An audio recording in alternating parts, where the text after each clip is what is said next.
ज्ञान योग के पश्चात साथियों जीवन में आता है कर्मयोग, क्योंकि जब व्यक्ति को ज्ञान हो जाए तब वो कर्म करना चाहता है। कर्मयोग ही वो माध्यम है जो व्यक्ति को पूर्णता तक पहुंचा सकता है, जिस पूर्णता की चर्चा हमने प्रारंभ में की है। व्यक्ति कर्मफल के सिद्धांत को नहीं समझ पाता और कर्मफल के सिद्धांत के अभाव के नाते उसका जीवन बेकार होता चला जाता है। ज्ञान योग इसलिए आवश्यक है कि जीवन में हम कर्मयोगी बन सकें। बिना ज्ञान के कर्म में कुशलता नहीं आ सकती, बिना ज्ञान के कर्म में प्रखरता नहीं आ सकती। इसलिए जीवन में कर्मयोग का होना अत्यंत आवश्यक है। जिसके जीवन में कर्मयोग हो गया उसे पूर्णता तक पहुंचने से कोई रोक नहीं सकता। ध्यान देना, क्रिया मनुष्य को नहीं बांधती, बांधता है कर्म। क्रिया वो है जो सहज है, स्वाभाविक है। जैसे सांस लेना वो मनुष्य को नहीं बांधती, ये भी एक क्रिया है। क्रिया प्रकृति का स्वभाव है, गति प्रकृति का परिचय है और परिवर्तन प्रकृति का नियम है। इसको समझिए। तो जो क्रिया है, सांस लेना, रक्त का दौड़ना, मच्छर बैठा और आपने ये देखा कि शरीर में कुछ चुभ रहा है और बिना देखे मार दिया तो ये क्रिया है। पर ये देखा कि मच्छर है और देख करके मारा तो वो कर्म है। ठीक, अपने आप जो हो जाए उसको क्रिया कहते हैं और जो जानबूझ करके किया जाए वो कर्म कहलाता है। अनजाने में मच्छर को मार दिया तो वो क्रिया है, और देखा मच्छर काट रहा है उसको उड़ाने की बजाय मारा तो वो कर्म बन जाएगा। और ये कर्म प्रारब्ध बनाता है।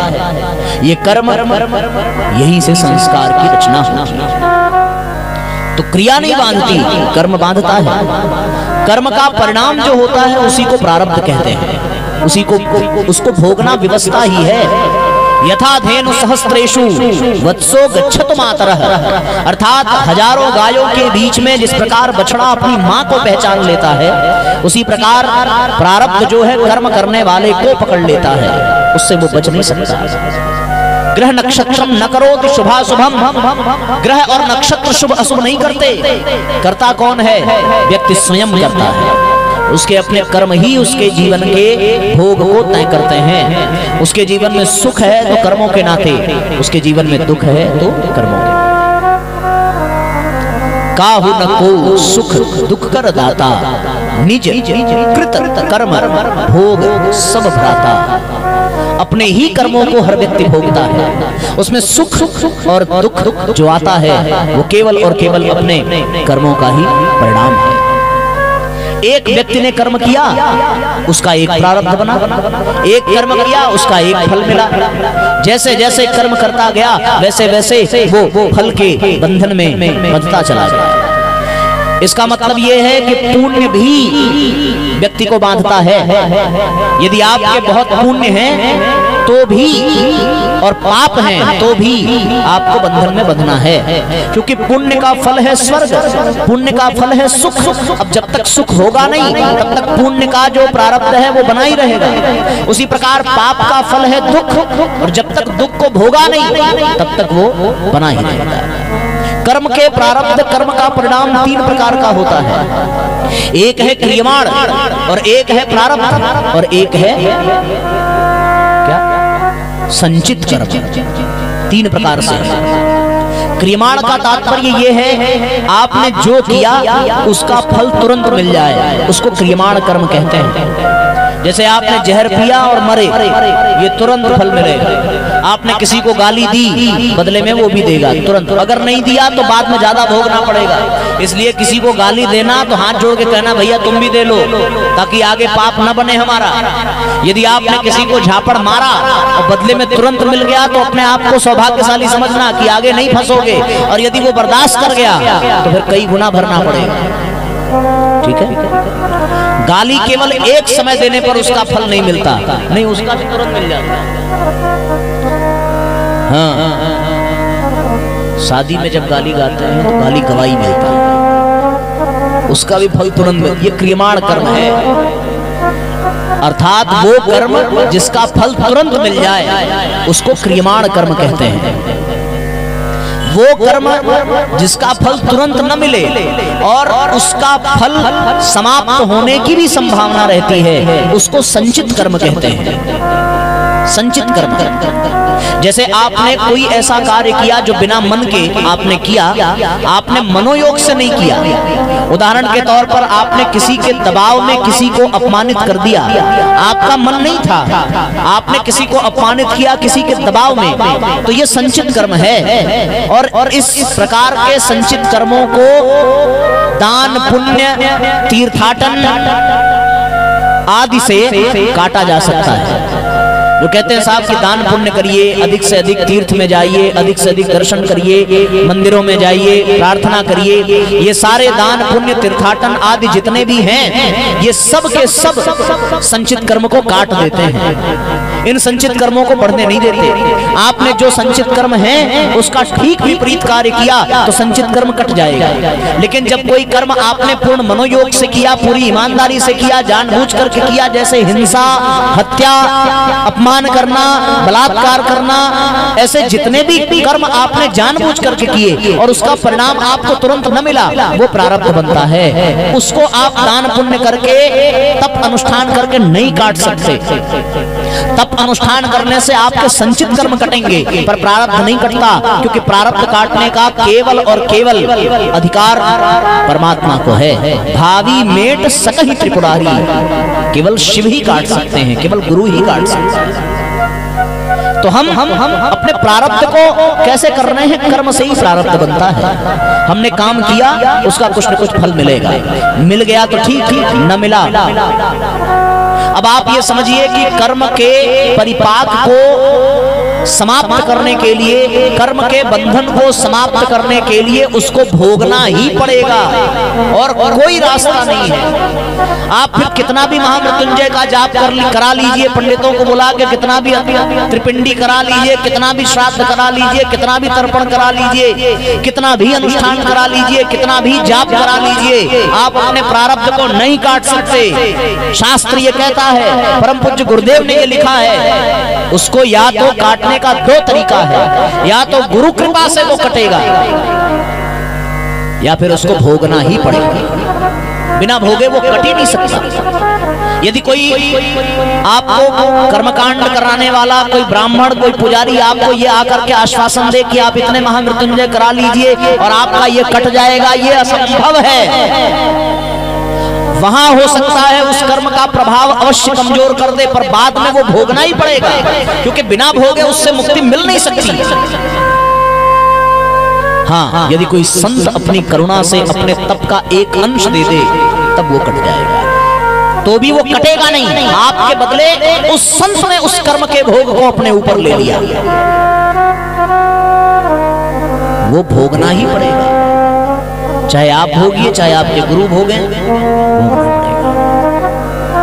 गुरु जी ने एक जगह और लिखा है गायत्री महाविज्ञान में कि हाँ, एक तरीका और है उस कर्म को काटने का, और वो तरीका है गायत्री मंत्र का जप। गायत्री में वो शक्ति है कि वो कर्म को जला करके राख कर देती है। यही वाक्य लिखा है गुरु जी ने गायत्री महाविज्ञान। आपके द्वारा किए गए पाप कर्मों को जलाकर राख कर देने की क्षमता किसमें है? गायत्री मंत्र में। उदाहरण उन्होंने दिया कि जैसे पानी को उबालने पर पानी भाप बनकर के समाप्त हो जाता है, उसी प्रकार गायत्री मंत्र का निरंतर जप करने से आपके द्वारा किया गया समस्त पाप भाप बनकर के समाप्त हो जाएगा। केवल गायत्री मंत्र ही आपके पाप को काट सकता है, या फिर गुरु की कृपा, या फिर आपको भोगना ही पड़ेगा, अन्य कोई रास्ता नहीं है। तो ये कर्म फल का सिद्धांत है। इस कर्म फल के सिद्धांत से भगवान भी वंचित नहीं है। दशरथ को पुत्र वियोग में मरना, ये कर्म फल का सिद्धांत है। राम का सीता की खोज में वन वन भटकना, ये कर्म फल का सिद्धांत है। रुक्मिणी का हरण होना, सीता का हरण होना, ये सब कर्म फल के सिद्धांत है। बालिका वध करने के पश्चात जरा को माध्यम बना करके कृष्ण के शरीर का त्याग करना, ये भी कर्म फल का सिद्धांत है। द्रौपदी के 5 पति होना भी कर्म फल का सिद्धांत है। लक्ष्मण को शक्ति लगना कर्म फल का सिद्धांत है। सब कर्मों का ही खेल है। कर्म प्रधान विश्व करी राखा, जो जस करहि सो तस फल चाखा, जो जस करहि सो तस फल चाखा। आप जो है आप अपने कर्म के नाते हैं। दुनिया में कोई आपको सुख नहीं दे सकता, दुनिया में कोई आपको दुख नहीं दे सकता। यदि सुख मिल रहा है तो आपके कर्म के नाते, यदि दुख मिल रहा है तो आपके कर्म के नाते। माध्यम कौन बनेगा ये विषय अलग है। आपको सुख मिला आपके पुत्र के नाते तो ये पुत्र की महानता नहीं है, ये आपके कर्म है। यदि आपको दुख मिला आपकी बहू के नाते, पुत्र वधू के नाते, तो वो पुत्र वधू दोषी नहीं है, आपके अपने कर्म हैं जिसके नाते आपको दुख मिल रहा है। माध्यम वो पुत्र वधू है, क्योंकि आपने कभी न कभी उसके साथ कुछ तो ऐसा किया है जिसके नाते उससे हिसाब बराबर हो रहा है। ये जान लीजिए, ये सिद्धांत है और इस सिद्धांत से स्वयं परमात्मा भी नहीं बच सकता।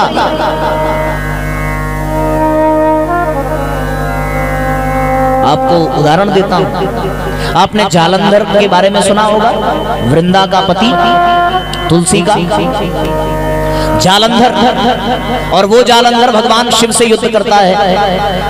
पत्नी सती प्रथा है, इसलिए जालंधर शिव से हारता नहीं है। उसके सतीत्व को नष्ट करना है उसके वध करने के लिए, और जालंधर की पत्नी के सतीत्व को नष्ट किया भगवान विष्णु ने।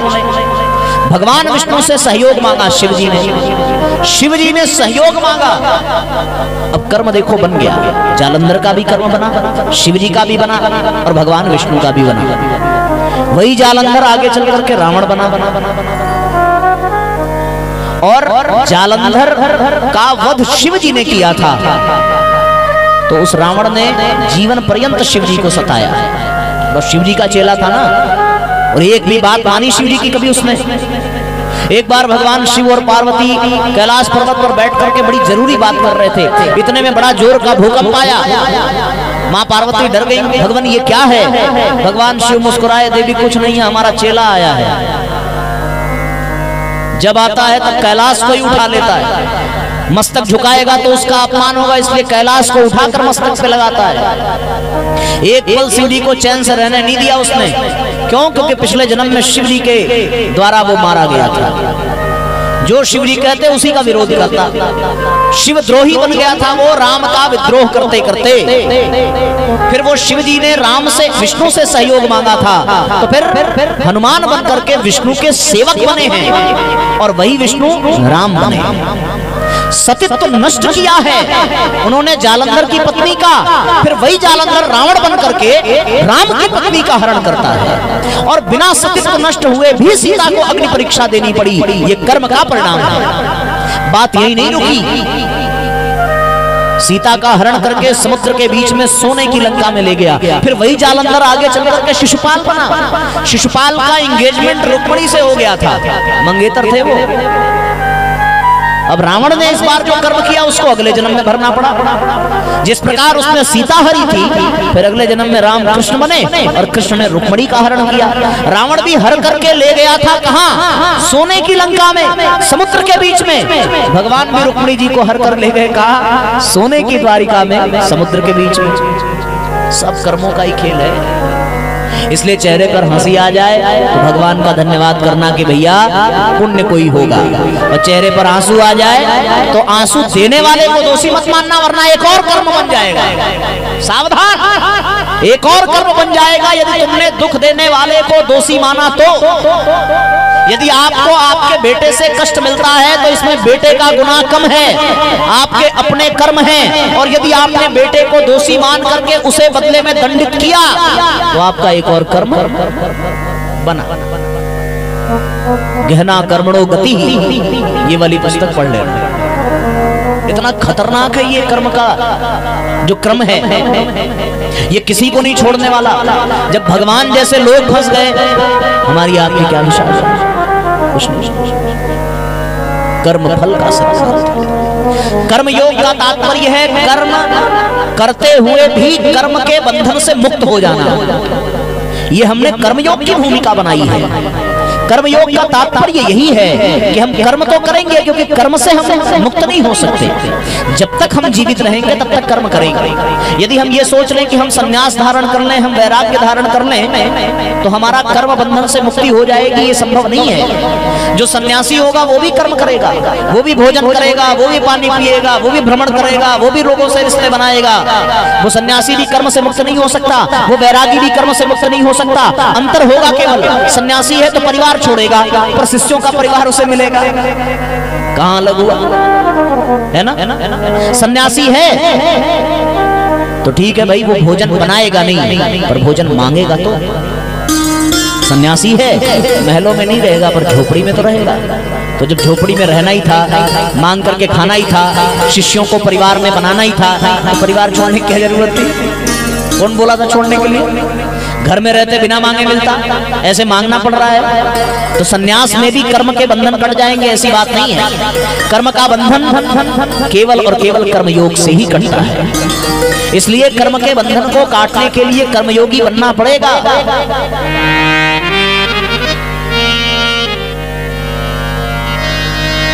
तो जिस प्रकार से हमने ज्ञान योग को बताया, उसी प्रकार ये कर्म योग है। अब ये कर्म योग का ज्ञान आप ज्ञान योग से पा रहे हैं। यहाँ बैठना मतलब ज्ञान योग करना है। अगर आप यहाँ ना होते तो कर्म योग का ये सिद्धांत आपको ना पता चलता। तो ज्ञान से ही कर्म की कुशलता प्राप्त होती है। इसलिए जीवन में कर्म के बंधन को काटने के लिए कर्म योग ही सर्वश्रेष्ठ माध्यम है। स्वल्पम यथस्य धर्मस्य त्रायते मस्तो भयात्। तात्पर्य है कि कर्म योग का आचरण हर समय बंधन में डालता है, पर हम मुक्त हो सकते हैं कर्म योग करने से, कर्म के बंधन से। ये समझ में आया ना कि क्रिया बांधती है, क्रिया नहीं कर्म बांधता है। जो क्रिया है माने सहज है, अपने आप हो रही है, वो नहीं बांधेगी। जैसे सर्प के द्वारा फुफकारना, सर्प के द्वारा क्रोध करना उसका कर्म नहीं है, ये उसकी क्रिया है। लोमड़ी के भीतर का लोभ उसका कर्म नहीं, उसकी क्रिया है। बैल की मंद बुद्धि उसका कर्म नहीं, उसकी क्रिया है। शेर के द्वारा हिंसा करना उसका कर्म नहीं है, उसकी क्रिया है, उसका स्वभाव है। तो उनको दोष नहीं लगेगा। पर अगर इंसान किसी की हिंसा करे और मांसाहार करे तो वो उसका कर्म है, क्रिया नहीं है। यदि इंसान क्रोध करे तो ये उसका कर्म है, ये क्रिया नहीं है, क्योंकि इंसान का स्वभाव क्रोध करना नहीं है। यदि क्रोध करने का स्वभाव इंसान का होता तो इंसान हमेशा क्रोधित अवस्था में ही रहता। और मैं सत्य कहता हूं, किसी भी व्यक्ति का क्रोध 1 घंटे से अधिक नहीं रह सकता। यदि वो 1 घंटे लगातार क्रोध करे तो वो मर जाएगा। हाँ, वो हमेशा किस स्थिति में रहता है? यदि उसको मुस्कुराने के लिए कहो तो वो जीवन भर मुस्कुराते हुए बिता सकता है, पर जीवन भर वो क्रोध में नहीं बिता सकता। उसका क्रोध स्वभाव नहीं है, मुस्कुराना उसकी क्रिया है, पर क्रोध उसका कर्म है। इस अंतर को समझ लीजिए, तब कर्मयोग समझने में मजा आएगा, तब आप अच्छे से समझ पाएंगे। क्रिया और कर्म दोनों में अंतर है। तो क्रोध करना कर्म है, पर मुस्कुराना क्रिया। श्राप देना कर्म है, पर दुआ देना क्रिया है। इसलिए कर्म और क्रिया में भेद है। क्रिया नहीं बांधती, कर्म बांधता है। और कर्म के बंधन से मुक्त होने के लिए जिन्होंने रोज स्वाध्याय किया होगा वो जानते होंगे। 2021 की जुलाई की अखंड ज्योति उठा करके पढ़िएगा।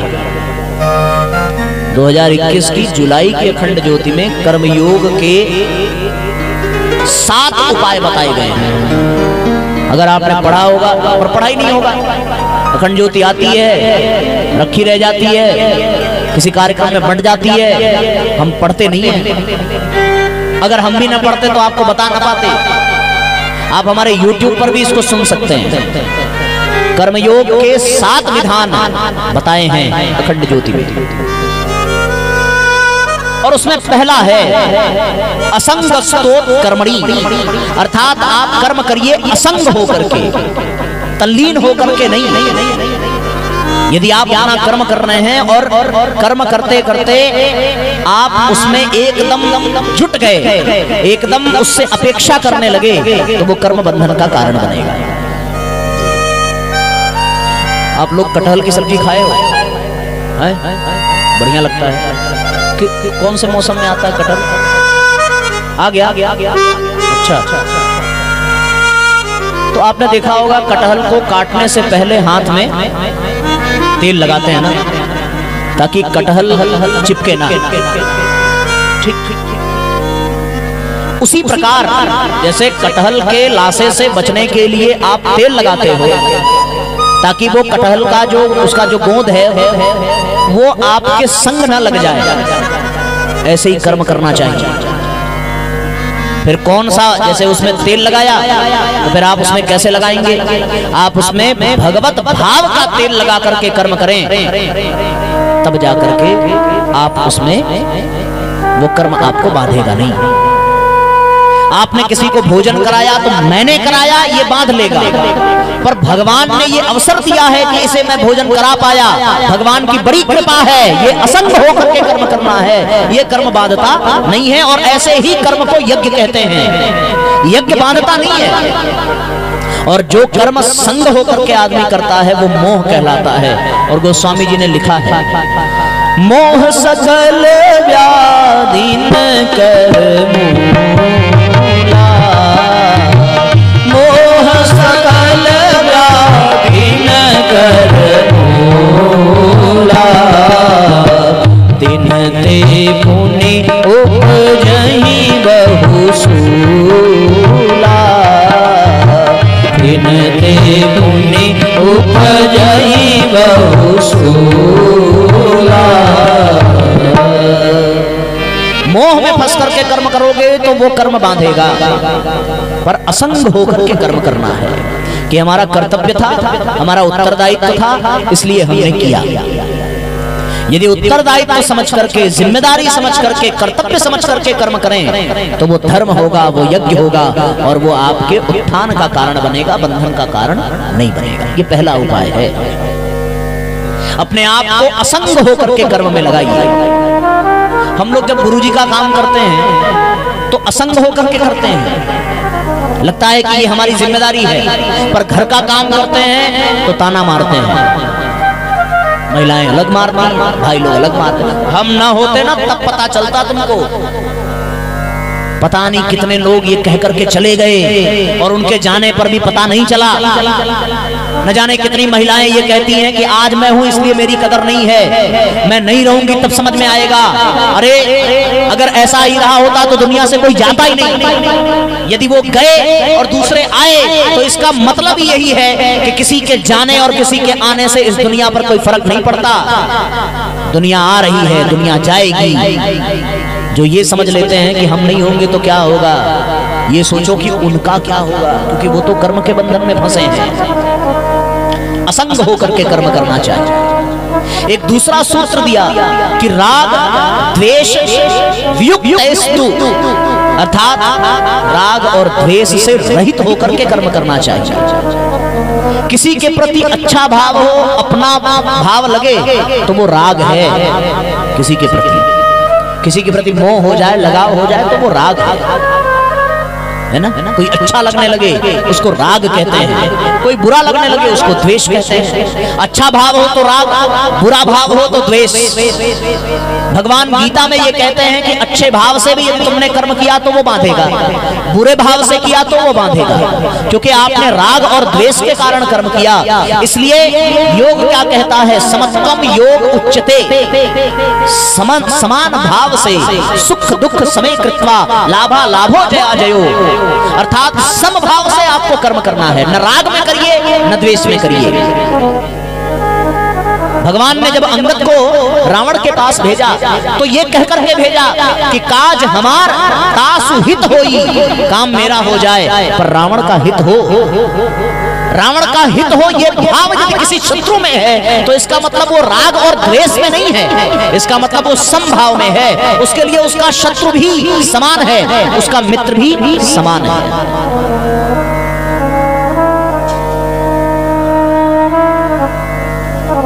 एक मुस्लिम योद्धा था, वो अपने शत्रु से युद्ध कर रहा था। अली खान नाम का योद्धा, वो शत्रु से युद्ध कर रहा था और कुछ देर और युद्ध चलता तो वो अपने शत्रु को मार डालता। उसने तलवार उठाई और जैसे ही उसके पेट में प्रहार करने गया, वैसे ही उस शत्रु ने उसके ऊपर थूक दिया। जब उसने थूक दिया तो उसने तलवार को हटाया, हाथ दिया, खड़े हो जाओ, अब युद्ध कल होगा। शत्रु ने पूछा क्यों, कल क्यों होगा? बोले कल होगा, आज नहीं होगा। बोले अरे तुम जीतने वाले थे, तुम चाहते तो अभी मुझे मार डालते, मैं मर जाता, पर आज क्यों नहीं होगा? अली खान ने कहा आज तुमने मेरे ऊपर थूक दिया और मेरे ऊपर थूका तुमने, इसलिए मुझे क्रोध आ गया। यदि मैं क्रोध में तुझे मारूंगा तो वो हिंसा कहलाएगी, इसलिए मैं आज नहीं कल मारूंगा। ये विशेषता है कर्मयोग की। यहाँ राग नहीं है, यहाँ द्वेष नहीं है। राग द्वेष से रहित होकर के जब कर्म होता है तो वो योग कहलाता है। फिर वो कर्म पांच। मोबाइल की बैटरी उतर गई, हमारी नहीं उतरी है, हाँ, इसलिए निश्चिंत रहिए, हमारी वाली बैटरी एकदम रिचार्ज है और इसीलिए हम चार्ज कर रहे हैं आपको। तो कर्मयोग का ये दूसरा सूत्र है। और दूसरा सूत्र क्या है? समत्वम योग उच्यते सुख दुख समय कृत्वा। सुख में भी समान रहिए, दुख में भी समान रहिए। किसी से न राग के कारण उसका कार्य करिए, न द्वेष के कारण करिए, क्योंकि यदि द्वेष से किया तो भी बांधेगा, राग से किया तो भी बांधेगा। तो पहला क्या बताया? पहला ये बताया असंग होकर के कर्म करिए, मोह में मत पड़िए कि वो अपना है इसलिए कर दें, वो पराया है इसलिए न करें। इसी प्रकार राग और द्वेष के कारण नहीं। और एक तीसरा सूत्र दिया, कर्तापन का त्याग करके करिए। आपने जो किया वो आपने नहीं किया, आपके माध्यम से कराया गया। ये भाव हो। जिस घड़ी ये मेरे अंदर भाव आ गया कि ये प्रवचन मैंने किया, उस दिन ये कर्म बांधेगा और ये अहंकार के मूल को जन्म देगा। पर जब तक ये भाव है कि ये मैं नहीं कह रहा हूं, ये मेरे माध्यम से गुरुदेव कहला रहे हैं, तब व्यासपीठ की गरिमा है। और ये गरिमा, ये मर्यादा व्यासपीठ को श्रोता ही देते हैं। क्योंकि आपने देखा होगा कि जब व्यासपीठ पर कोई बैठता है तो उसको माला पहनाई जाती है। और माला किसको पहनाई जाती है? जो चला जाता है उसी पे मालाएं पड़ती हैं। शव यात्रा में आपने देखा होगा ना, जीते जी किसी की फोटो पे पहना सकते हो, वो मरेगा तभी उसकी फोटो पे आप माला पहनाएंगे। माला पहनाने का जो अर्थ मेरी समझ में आता है, मैं बाकियों की तो नहीं कह सकता, पर मुझे ये लगता है कि किसी ने माला पहनाई, इसका मतलब मैं मरा तो यहाँ हरी जगह और हरी जगेगा, तब आपका कल्याण होगा। यदि मैं बोलता रहूंगा तो न मेरा होने वाला न आपका होने वाला। इसलिए कोई माला पहनाता है तो तुरंत पहन लेते हैं कि भाई मुझे तो मरना ही है व्यासपीठ पर बैठते ही। फिर वो व्यासपीठ पर बैठने वाला, फिर वो कोई अनिलेश नहीं है, फिर वो कोई भोले श्री नहीं हो सकता। यदि वो है तो फिर वो बोलने के काबिल नहीं है। ये पहला सूत्र है, कर्तापन का त्याग होना, निमित्त मात्र भव। अर्जुन युद्ध कर रहा है महाभारत का, उस महाभारत के युद्ध में अर्जुन नहीं लड़ रहा है। अर्जुन कृष्ण का निमित्त है। लड़ने वाला भी कृष्ण है, लड़ाने वाले भी कृष्ण है, मरने वाला भी कृष्ण, मारने वाला भी कृष्ण, पर उनका नेतृत्व कौन कर रहा है? कृष्ण ही कर रहे हैं। अर्जुन निमित्त मत करके लड़ रहा है। अर्जुन तुम लड़ो, मेरा आदेश है, युद्ध में निमग्न हो जाओ। फिर वो अर्जुन भी कहता करिष्ये वचनम तव। हे केशव, जो तुम कहोगे वही कही। कर्तापन का त्याग नहीं होना चाहिए। हमारे परिवार में जितने भी विखंडन है वो कर्तापन के कारण है, जितना भी विभेद है वो कर्तापन के कारण है। सीधी सी बात है भैया, यदि हमने कर्तापन का त्याग करके भगवान के निमित्त अपने आप को लगाया तो परिवार कभी अलग हो नहीं सकता। आपके घर में जो बहू आई है वो आने वाली बहू आपकी बहू नहीं है, वो भगवान की बेटी समझ करके करोगे तभी वो कर पाओगे। वरना तो यदि उस बहू ने आपको भगवान के निमित्त न समझा, आपने उस बहू को भगवान के निमित्त न समझा, तो फिर वो कानून के नजर में आपकी बहू है। और उस बहू के नजर में भी आप कानूनन माँ बाप हैं। हमारे यहाँ शब्द भी यही प्रयोग होता, फादर इन लॉ।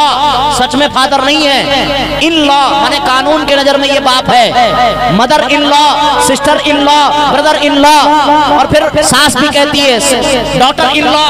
सब कानून की नजर में है, पर वो कानून के नजर में कब तक है? जब तक कर्तापन का भाव है। कर्तापन का भाव हटे और ये लगे कि ये भगवान की बेटी है, तो अब इन लॉ हट जाता है और वो अपनी डॉटर बन जाती है। फिर वो सास नहीं रह जाती, फिर वो माँ बन जाती है। लेकिन कब? जब कर्तापन का भाव हटे।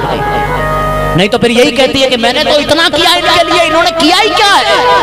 अरे आपने आज तक अपने बेटे को पाला, हमारे थोड़ी कुछ किया, तो हम कहें आपका बर्दाश्त करें? तुझे इसलिए करना है क्योंकि ये भगवान के द्वारा दी गई तेरे लिए माँ है।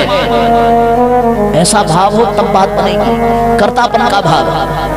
यदि पति अपने घर में आई हुई उस लक्ष्मी को अपनी पत्नी मान बैठे तो कर्तापन का भाव है, क्योंकि जब वो अपनी पत्नी मानेगा तो केवल अपने अधिकार की बात करेगा, अपने कर्तव्य की बात नहीं करेगा। फिर उसकी अपेक्षा होगी कि रात में 12 बजे भी उसे पानी चाहिए तो वो उठ करके दे। क्यों दे भाई? आपने किसी को दिया क्या? फिर आप घर में 2 बजे लौट करके आए तो आपका ये अधिकार कि वो दरवाजा खोले, वो आपका आवभगत करे? नहीं, वो पत्नी है लौकिक दृष्टि से, पर आध्यात्मिक दृष्टि से भगवान के प्रतिनिधि के रूप में वो आपके घर में आपकी देखभाल के लिए आई है। इसलिए आपका कर्तव्य बनता है उसे अधिक से अधिक सुविधा प्रदान करना। किसके नाते? पत्नी होने के नाते यदि किया तो वो कर्तापन है। फिर कभी न कभी झगड़े में बात में निकल ही जाएगा कि मैंने तुम्हारे लिए ये किया, ये किया, ये किया। लेकिन जब आप ये मानोगे कि ये भगवान की बेटी है, भगवान के निमित्त आप कर्म करेंगे, तो फिर वो कर्तापन का भाव नहीं होगा। आज से आप अपने परिवार में जितने भी सदस्यों को देखें, आप उनको अपना नहीं भगवान का मानिए, तो देखिए परिवार में कितनी प्रसन्नता रहती है। बड़ी सीधी सी बात है, यदि आप बाजार से कोई सीडी प्लेयर लेकर के आइए और उसमें आप गाना बजाने की कोशिश करें, तो गाना वही बजेगा जो उसमें भरा होगा ना, वो नहीं बजेगा जो आप सुनना चाहते हो। उसी प्रकार जो आपके घर में पत्नी बन करके आई, उसमें तो वही बजेगा जो उसमें भरा है। उसकी अपनी अलग जीवन यात्रा है, उसका अलग संस्कार, अलग प्रारब्ध, अलग भाग्य, अलग अलग कल्चर, सब उसका अलग है। वो पिछले जन्म में हो सकता है कोई और नहीं हो, इस जन्म में उसका कोई हिसाब बाकी है जो आपके पत्नी के रूप में आपके पास आई है। और जिस दिन हिसाब पूरा हुआ उस दिन वो छोड़ करके जाने वाली है। कोई किसी के लिए रुकता नहीं है। तुम्हारा हुआ तो तुम छोड़कर चले जाओगे, वो विधवा हो जाएगी। और यदि तुमने उसे छोड़ दिया, यदि वो पहले हिसाब पूरा करके मर गई, तो तुम विधुर हो जाओगे। कोई किसी का नहीं है। कब ये भाव आएगा? जब कर्तापन का भाव हटे और भगवान के निमित्त आप कर्म करें। फिर आप उसमें वो बजाना चाहते हैं जो उसमें भरा ही नहीं है। उसके अपने संस्कार, अपने प्रारब्ध, अपने कर्म, अपने भाग्य, अपना भविष्य, अपनी जीवन यात्रा। और यही हाल पत्नियों का भी है कि वो मेरे पति है, मैं जैसे चाहूंगी वैसे करेंगे। ऐसा नहीं होता। आप जैसे चाहोगे, आप किसी के तन को बांध सकते हो, लेकिन आप किसी के मन को नहीं बांध सकते। क्यों? क्योंकि उसके मन के संस्कार अलग हैं, उसकी जीवन यात्रा अलग है, उसकी पिछली योनि कौन सी रही होगी कौन जानता है, उसके कौन से कर्म, कौन सा भविष्य, कौन सा प्रारब्ध। दोनों एक दूसरे को बजाना चाहते हैं, पर बसता कोई नहीं है। भले आप कहिए कि हम यही बजाएंगे, बसता नहीं है कोई। और दोनों एक दूसरे को बजाते रहे, बजाते रहे, बजाते रहे, कभी बजा तो पाए नहीं। इतने में एक तीसरा सीडी प्लेयर आ जाता है, फिर दोनों एक दूसरे को छोड़ करके उसको बजाने की कोशिश करते हैं कि ये मेरा बेटा है, मेरे हिसाब से रहेगा। अरे खाक तुम्हारे हिसाब से रहेगा, क्योंकि आज वो तुम्हारे लिए बेटा है, पर पिछले जन्म में वो तुम्हारा बाप रहा होगा। उसके अपने कर्म हैं, अपने संस्कार हैं, उसका अपना भविष्य। तुमने कैसे निर्धारित कर लिया कि इसको डॉक्टर बनाओगे? अरे हो सकता है वो डकैत बनने के लिए आया हो और तुम्हें लूटने आया हो। जितना तुमने उसे लूटा होगा पिछले जन्म में अपने कर्म के द्वारा, वो इतना हिसाब करके जाएगा। फिर उसके कर्म बनेंगे, फिर ये श्रृंखला चल पड़ेगी। और इसी में उलझने के पश्चात पुनरपि जन्म, पुनरपि मरणम, पुनरपि जननी जठरे शयनम, ये प्रक्रिया चल पड़ती है। फिर मरेगा, फिर पैदा होगा, फिर वो सीडी प्लेयर वाली कहानी होगी। सबको अपने हिसाब से बजाना चाहेगा, पर ये कब इससे मुक्त हो पाएंगे? अरे मुक्त होना चाहिए। ये भूल जाओ कि कोई मेरा बाप है, वो है तो केवल भगवान के नाते। ये भूल जाओ कि कोई मेरा बेटा है, वो है तो वो भगवान के नाते। वो पत्नी है तो भगवान के नाते। जब तक भगवान चाहेगा तब तक वो पत्नी है। जिस दिन वो नहीं चाहेगा उस दिन वो चली जाएगी। परिवार का हर सदस्य ये सोचे तो कर्तापन का भाव हट जाएगा। और कर्तापन का भाव हटे तो फिर वो बच्चा पढ़ रहा है कि नहीं पढ़ रहा है, आपको दुख नहीं होना चाहिए।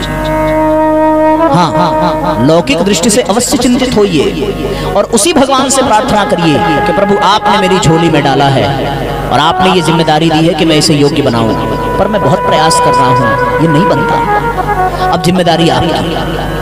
ठीक, हम लोग जब अपने शादी विवाह में कोई आयोजन करते हैं तो कितना प्रेशर, कितना डिप्रेशन, कितना टेंशन, कितना ट्रबल्स दिमाग में रहता है। और गुरुजी का काम करो तब रहता है क्या, अरे गुरुजी हैं सब संभालेंगे। फिर यहाँ पर 10 लोग भी बैठे हैं तो गुरुजी जाने, 10 लाख बैठे हैं तो गुरुजी जाने। पर आपके द्वारा घर में शादी पड़ी हो और आपने 1600 निमंत्रण कार्ड बांटे और 16 लोग आए तो आपका अटैक आ जाएगा, आपको बीपी आ जाएगा, क्योंकि आपको लगेगा आपने बुलाया, आपका काम है। अरे वो आपका काम नहीं, वो भी भगवान का ही था, आपने उसे अपना समझ करके अपनी समस्या बढ़ा ली। कर्तापन का भाव यही कहता है कि इसमें उलझो मत। निमित्त मात्र भव, निमित्त मात्र भव। अपने आप को भगवान का निमित्त समझिए, वो कराए तो करेंगे, नहीं कराए तो नहीं करेंगे। कर्तापन का भाव नहीं होना चाहिए। भगवान ने हमसे कराने के लिए यहाँ बुला लिया, हम कर रहे हैं। नहीं बुलाता कहीं और होते वहां करते, कहीं नहीं होते घर में होते। वो सांस जब तक लेने को कह रहा है लेंगे, जिस दिन मना कर दिया वो भी छोड़ देंगे। जैसे चाहोगे वैसे रखोगे, ऐसा भाव। केवल और केवल झोपड़ी में रखो चाहे महलों में वास्ते। सीताराम सीताराम सीताराम कहिए, जाही विधि राखे राम, नहीं विधि रही है। कर्तापन का भाव छोड़ दो, जैसे वो रख रहा वैसे रहो।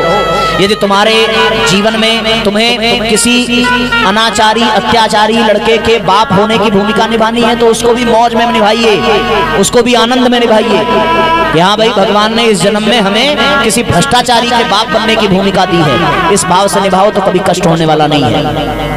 और अगर आपने उस अत्याचारी को, उस भ्रष्टाचारी को अपना मान लिया तो मर जाओगे, उसे कोई फर्क नहीं पड़ने वाला।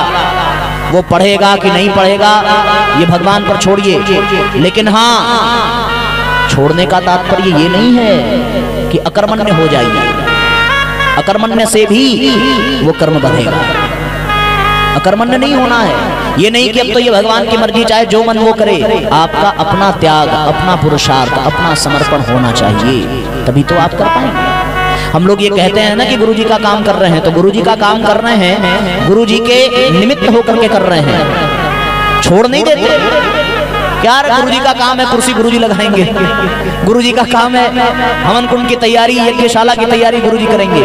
करना तो आपको ही है, पर आप गुरुजी का मान करके करोगे तो हो जाएगा, मजा आएगा। और यदि आपने अपना मान करके किया तो गायत्री परिवार के कार्यकर्ताओं से लड़ पड़ोगे।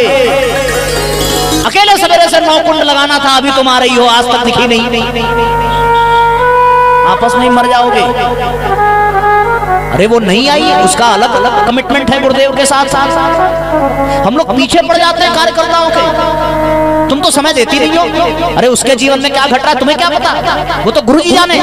और वो नहीं दे रही है तो कर्जा थोड़ी खाया, उसका हिसाब किताब गुरुदेव करेंगे। हम कौन होते हैं बोलने वाले भाई, हम कौन होते हैं उंगली उठाने वाले। हमने ये कैसे कह दिया कि तुमने कुंड आकर के नहीं सजाया, कौन अधिकार देता है ये। इस नाते अगर हमने ऐसा किया है तो गुरुदेव को भी ठेस पहुंचेगा। शरीर की दृष्टि से हम भले परिपक्व दिखते हों, पर आध्यात्मिक दृष्टि से कोई ऊपर है, कोई नीचे है, कोई बड़ा है, कोई वृद्ध है, कोई छोटा है। जो आध्यात्मिक दृष्टि से छोटा है, भले ही वो शरीर से परिपक्व हो, आप उसे नहीं जानते। वो तो गुरु का बेटा है, वो गुरुदेव की बेटी है, उसे डांटने का अधिकार केवल गुरुदेव को है, हमको आपको नहीं है। ठीक है बहन, तुम्हें देर हो गया, कोई बात नहीं, हमसे जितना बन पड़ा किया, अब आ गई हो, अब करो। हमने कोई गोष्ठी रखी, आए नहीं, मुंह फुला के टुम्मा हो गए। अरे मुंह फुलाए तो उनका क्या गया, तुम्हारा ही गया। तुम्हारे मन में चिंता हुई, तुम्हारे मन में ईर्ष्या जगी, तुम्हारे मन में गलत भाव आए, तुम्हारे मन में टेंशन हुआ, तुम्हारे टेंशन हुए तो हार्मोन्स बढ़े, हार्मोन्स बढ़े तो बीपी बढ़ा, बीपी बढ़ा तो शुगर बढ़ा, सब बढ़ा तो हम बढ़ गए। क्यों? अपनी गलती की वजह से, जिसकी जरूरत ही नहीं थी। इतना ही समझ लेते कि गुरुदेव की इच्छा, और जब गुरुदेव की इच्छा मानोगे तो प्रतीक्षा नहीं करनी पड़ेगी, तब तो केवल परीक्षा देनी पड़ेगी। और जो परीक्षा में पास हुआ, कौन? जो समीक्षा करता है। इसलिए भैया कर्तापन का भाव है। तो जाही विधि राखे राम, ताही विधि रही। जाही विधि राखे राम, ताही विधि रही। जाही विधि राखे राम,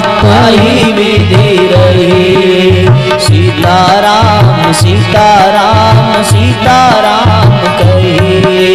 सीताराम सीताराम सीताराम कहिए। दोनों हाथ से एक साथ तालियां बजाइए, हमारे लिए नहीं, गुरु जी के लिए। और आप नहीं बजा रहे हो, गुरुदेव आपको बजाने के लिए कह रहे हैं। इस भाव से बजाइए तो ना हाथ दुखेगा ना मन उबेगा, क्योंकि आप किसके लिए बजा रहे हो? गुरु जी के लिए। और गुरु जी के लिए बजाओगे तो बहुत आनंद आने वाला है भैया। दोनों हाथ ऊपर उठा करके एक साथ तालियां बजाते हुए दोहराइए।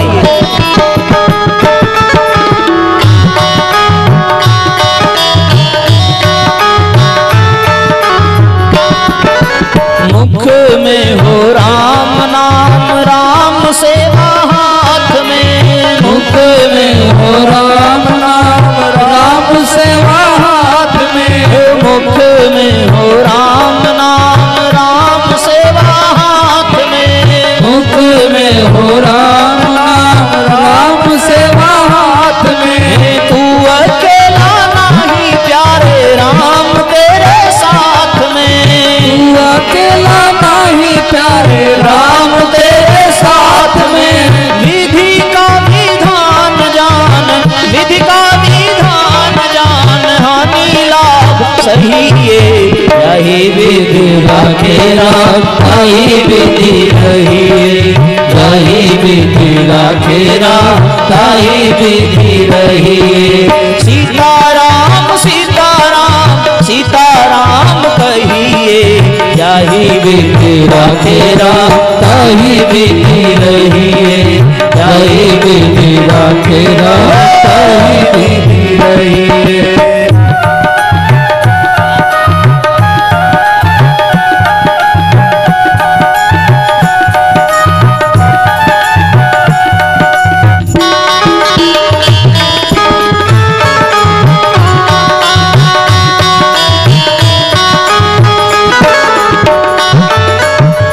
अभिमान तो फिर मान नहीं पाएगा। किया अभिमान तो फिर मान नहीं पाएगा। होगा प्यारे वही जो श्री राम जी को भाएगा। होगा प्यारे वही जो श्री राम जी को भाएगा। किया अभिमान तो फिर मान नहीं पाएगा। किया अभिमान तो फिर मान नहीं पाएगा। होगा प्यारे वही जो श्री राम जी को भाएगा। होगा प्यारे वही जो श्री राम जी को भाएगा। फल आशा त्याग शुभ, फल आशा त्याग शुभ, कर्म करते रहिए। यही विधि राखे राम, यही विधि रहिए। यही विधि राखे राम, यही विधि रहिए। भावपूर्वक तालियां बजाइए।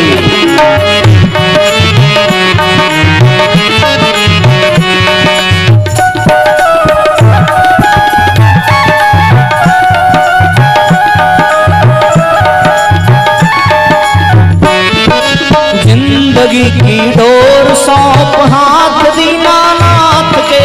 जिंदगी की डोर सौंप हाथ दीनानाथ के। महलों में राखे चाहे झोपड़ी में वास दे। महलों में राखे चाहे झोपड़ी में वास दे। धन्यवाद निर्विवाद, धन्यवाद निर्विवाद, राम राम कहिए। यही विधि राखे राम, यही विधि रहिए। यही विधि राखे राम, यही विधि रहिए। सीताराम सीताराम सीताराम कहिए। सीताराम सीताराम सीताराम कहिए। यही विधि राखे राम, ताही विधि रहिए। सीताराम सीताराम कहिए। सीताराम सीताराम सीताराम कहिए। दोनों हाथ ऊपर उठा करके एक साथ तालियां। सीताराम कहिए। आशा एक राम जी से दूजी आशा छोड़ दे। आशा एक राम जी से दूजी आशा छोड़ दे। नाता एक राम जी से दूजा नाता तोड़ दे।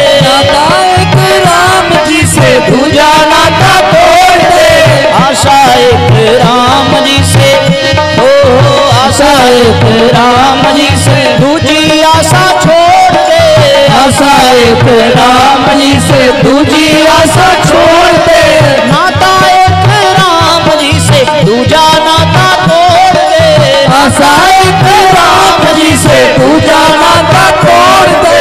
साधु संग राम रंग, साधु संग राम रंग, अंग अंग रंगिए, ताही विधि तेरा, ताही विधि रहिए, ताही विधि तेरा, ताही विधि रहिए। सीताराम सीताराम सीताराम सीताराम सीताराम करिए, ताही विधि तेरा, ताही विधि रहिए, ताही विधि तेरा, ताही विधि रहिए, ताही विधि तेरा, ताही विधि रहिए।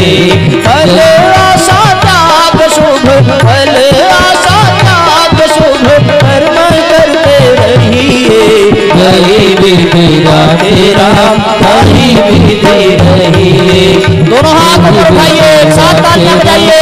ताही विधि रहिए, विधि का विधान जान, विधि का विधान जान, हमारी लाभ सही है, ताही विधि तेरा, ताही विधि रहिए, ताही विधि तेरा, ताही विधि रहिए।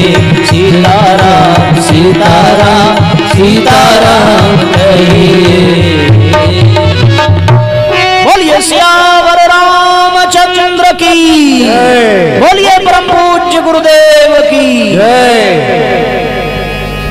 भैया कर्तापन का भाव हटेगा तब जाकर के कर्मयोग बनेगा। इसलिए अपने कर्म को कर्मयोग बनाइए, अपने समस्त कर्मों को भगवान के चरणों में अर्पित कर दीजिए। आप जो कुछ भी कर रहे हैं, कुछ भी मतलब कुछ भी, चाहे वो अच्छा चाहे वो बुरा, सब कर्मों को भगवान को अर्पित कर दें। समस्त कर्मों, झाड़ू लगाते हो, लगाते हो, झाड़ू लगाते हैं तो उस झाड़ू लगाने में कौन सा भाव होना चाहिए कि हम भगवान का घर साफ कर रहे हैं। अगर ये मान करके आप झाड़ू लगाएंगे ना, तब क्या होगा? तब घर कहीं गंदा रह जाएगा। हम लोग किस भाव से करते हैं? ये लोग गंदगी करते जाते हैं, हम रोज नौकर बने हैं, रोज हम झाड़ू लगाएंगे। हमारे लिए हमारे माँ बाप ने इतना पढ़ा लिखा करके हमें इसीलिए आपके यहाँ भेजा है, हम केवल झाड़ू लगाने के लिए पैदा हुए हैं। हम इस भाव से करते हैं और उसी कमुआ को आप ये समझ कर करें कि ये भगवान के लिए कर रहे हैं, तो घर में कहीं गंदगी दिखेगी नहीं। पोछा लगाइए, और पोछा लगाते समय क्यों आए कि खांच दे तो जीव जल के राखी है ना, पैर का निशान पड़ गया, इतनी मेहनत से मैंने लगाया, ये वो ऐसे वैसे सब दुनिया भर का करना शुरू करता है आदमी, तो फिर होती है बड़ी झंझट, उसी में हो जाती है बहस। अरे जाना है तो हम जाएंगे नहीं क्या? हम उड़ के जाएंगे क्या? फिसल के जाएंगे क्या? सवेरे क्यों नहीं लगा लिया तुमने? जो लोग मुस्कुरा रहे हैं ना, सब इसको झेल चुके हैं। पर ये क्यों झेला आपने? क्यों झेला आपने? अब वही पोछा शांति कुंज में कोई लगा रहा हो, और यदि आप कल्पना करके देखो कि आप गलती से चले गए, तो जाने वाला भी क्षमा मांगेगा और पोछा मारने वाला भी मुस्कुराएगा। कोई बात नहीं भैया, मैं फिर से कर देता हूँ। क्यों? क्योंकि वो आपके लिए नहीं, वो गुरु जी के लिए कर रहा है, उसमें आनंद है। जब हमने ये सूत्र पढ़ा ना, तो हमको सबसे बोरिंग काम कपड़ा धोना लगता था। एक्सीडेंट के पहले की बात है, बहुत खराब लगता था। जब हमने ये सूत्र पढ़ा तो उसके बाद हमने वो कपड़े हैं हमारे ही, और हमने ये समझ करके धोया कि इसको भगवान पहनेंगे। अरे कसम बता रहे हैं, उस दिन कपड़े की चमक और मेरे चेहरे की चमक दोनों एक साथ दोनों चमक रहे थे।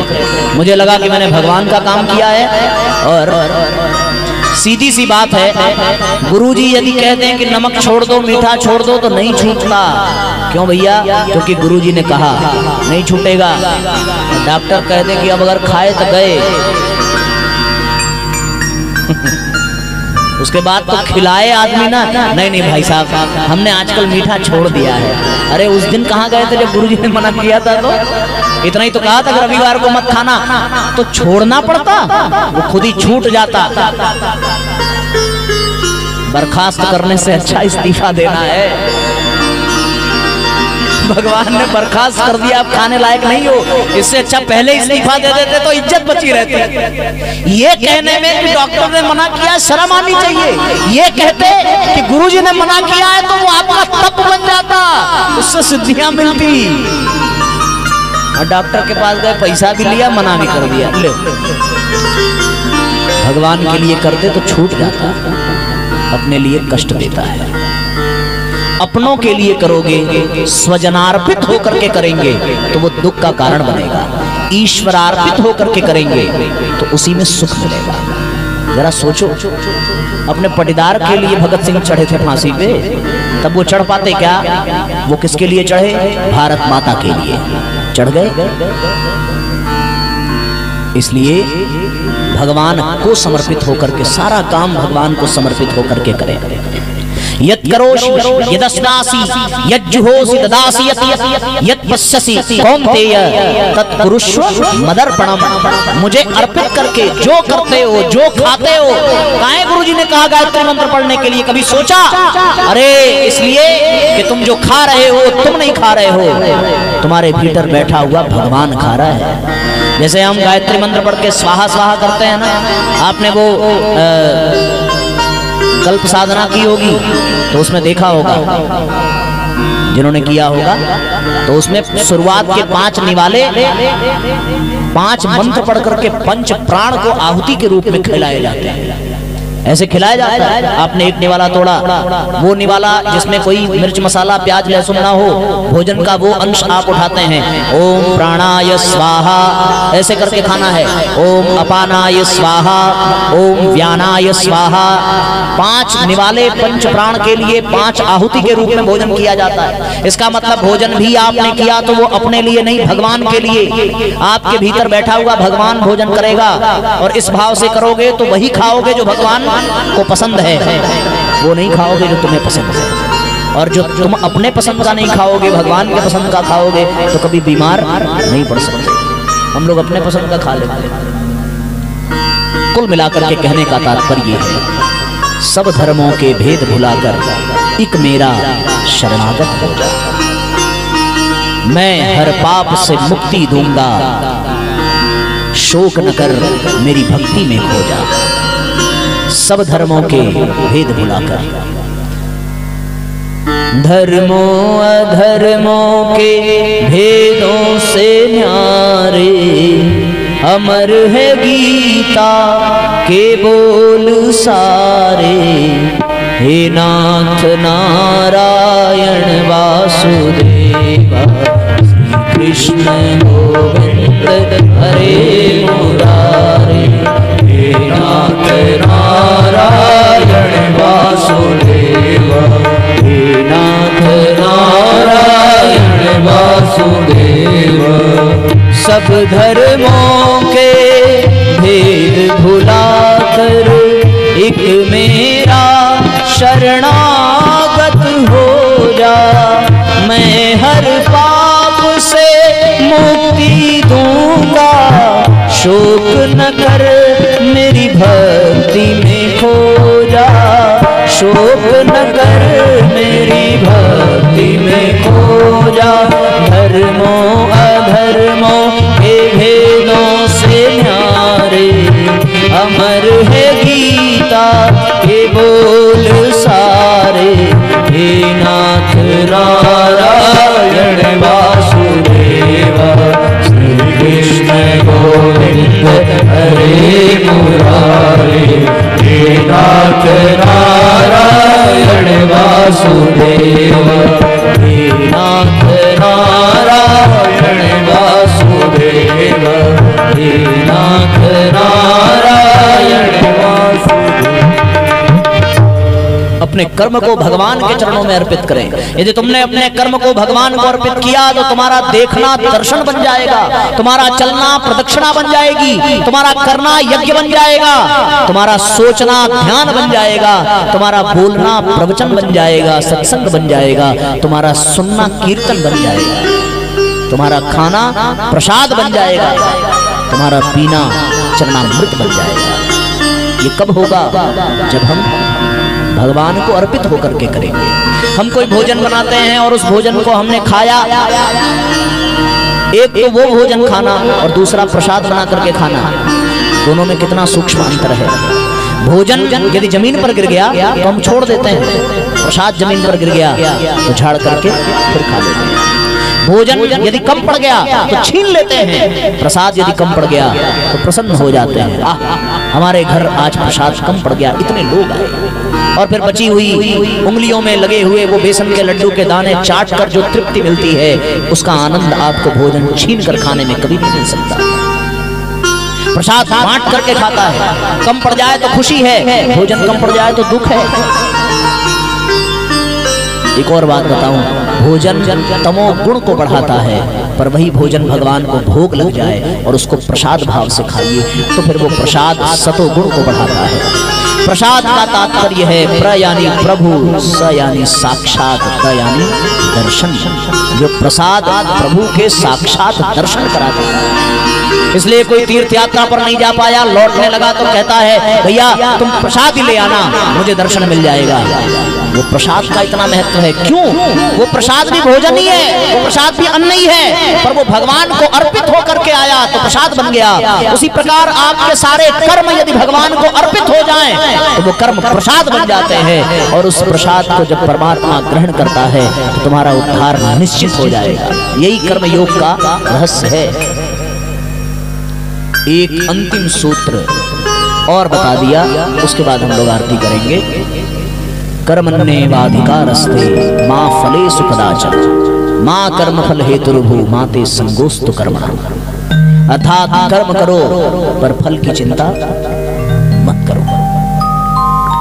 फल की चिंता करने से कर्म अच्छे से हो नहीं पाता, सारा ध्यान फल पर ही टिका रहता है। मजे की बात यह है कि हमें पता भी नहीं होता कि हमारे कर्मों का परिणाम क्या मिलेगा। जिसके जो पता ही नहीं है उसके बावजूद भी यदि हम उसके बारे में सोचें तो ये कितनी विचित्र बात है। यदि पता होता कि ये मिलने वाला है और उसके बाद हम उसको सोचते, कितना मजा आता। पता ही नहीं है। दो प्रकार के लोग होते हैं। एक आदमी किसी कंपनी में काम करता है और वो बिना मनोयोग के केवल फल की आशा से काम करता है। तो अब वो काम करेगा, काम करते करते बार बार घड़ी देखेगा। 6 बजे कहा था प्रवचन छोड़ने के लिए, 7 बज गया, अभी तक नहीं छोड़े। अब उसका प्रवचन में मन लगेगा, कर्म में मन लगेगा, बार बार एक ही ओर नजर जाएगी। अरे यार ये तो बड़ा गड़बड़ हो गया। वो फल की आशा में है, हमें तो 6 बजे चले जाना चाहिए था, आज गए नहीं, क्यों नहीं गए? तो ये कर्मयोग नहीं है।